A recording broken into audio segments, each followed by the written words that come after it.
Ayan, mapagpalang araw mga kamanibela. O, bali may share lang ako sa inyo. Last week po kasi is biglang napauwi yung aking kapatid dyan sa Japan, galing sa Japan. Bali, yun nga po, biglaan yung pag-uwi niya. Parang may nag-offer lang sa kanya na magbakasyon. So, yun. Kahit wala sa plano niya, although nagpaplano po siyang talagang magbakasyon dito sa Pinas, ay hindi pa niya po ang tawag doon? Hindi pa po niya magawa dahil wala pa po siyang pambiling ticket, tapos wala siyang pera na panggasto. Siyempre pag umuwi ka ng Pilipinas, siguradong gastos ang aabutin mo so yun nga, napauwi siya ng bigla dahil may nagbigay ng pang plane ticket niya balikan. So nakauwi siya ng biglaan. Ang kinakapanghinayang ko lang mga kamanibela, hindi ko man lang nasulit yung panahon na naandito yung kapatid ko. Hindi ko man lang siya na makausap dahil nagkataon mga kamanibela naman na yung time na parang pa isang linggo pa lang yata na siguro ang sakit ng paa ko dahil dun sa namaga. So hindi naman siya dito talaga nagtigil sa kaila kuya, kundi dun sa panganay namin, dun sa banda-banda ron pa ng bahay din. So doon siya nag-stay. Kaya hindi mo na ako nakapagbanding. Na paano ka naman makakapag-banding is nung time na yun ay kapag ako na tumatayo tapos nakababa yung paa ko is talagang sobrang sakit.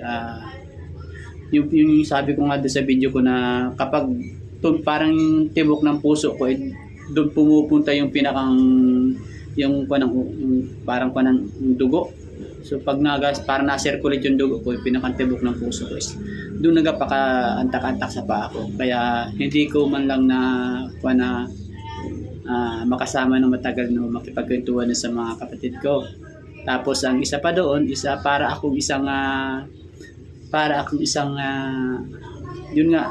ibang tao dahil sila ay ang banding nila ay nagiinuman, tapos naglalaro sila ng baraha.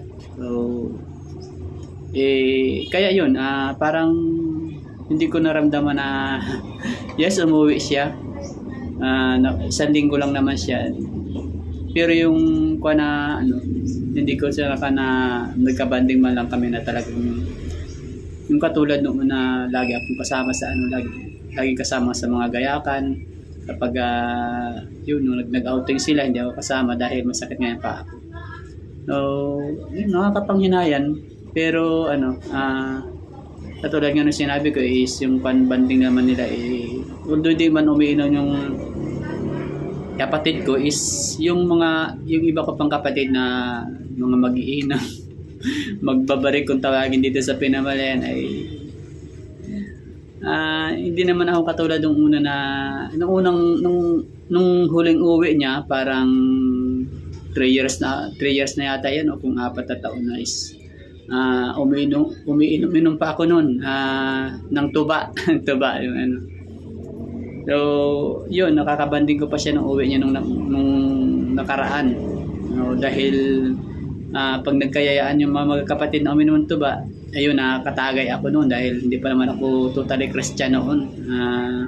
Although nanonood na ako doon sa mga TikTok sa pag Bible study, yun, nasa makamundong kalakaran pa rin ako nung time na yun. Pero nitong huli nga is Christian na ako, although hindi pa naman ako totally Christian yata dahil hindi pa naman ako nabautismuhan. Iba na yung iba na talaga pag yung naging Christian ka, parang iba ka na talaga sa mga tao na kapaligid sa iyo na hindi Christian, dahil iba yung takbo ng buhay nila, iba yung tinatakbo ng buhay mo. Kaya malungkot na hindi ko mawari na yung pagiging Christian pa talaga is ihihiwalay ka sa mga tao na makamundo. Hindi ko naman kinukuha yung mga kapatid ko dahil siyempre, sarili mo na rin naman ang magkukuhan doon kung nais mo makiayon sa kanila. So, sa akin naman as pinili ko na maging manahimik na lang na lalo't may nararamdaman ako sa katawan ng time na yun. So, nakakalungkot na na may nabago sa samahan namin dahil yun nga bilang Christian. So, pero hindi ko naman pinagsisisihan yun na naging Christian ako dahil yun naman na ginusto ko talaga. Ang point ko lang is sayang yung time na ako lang talaga hindi ko makuha kung lakas ba ng loob yung kailangan ko o kulang ako sa nalalaman dahil hindi ko man lang sila nung time na nagkakasama kami is hindi ko man lang sila nabahagi na ng salita ng Panginoon. So, nakakalungkot.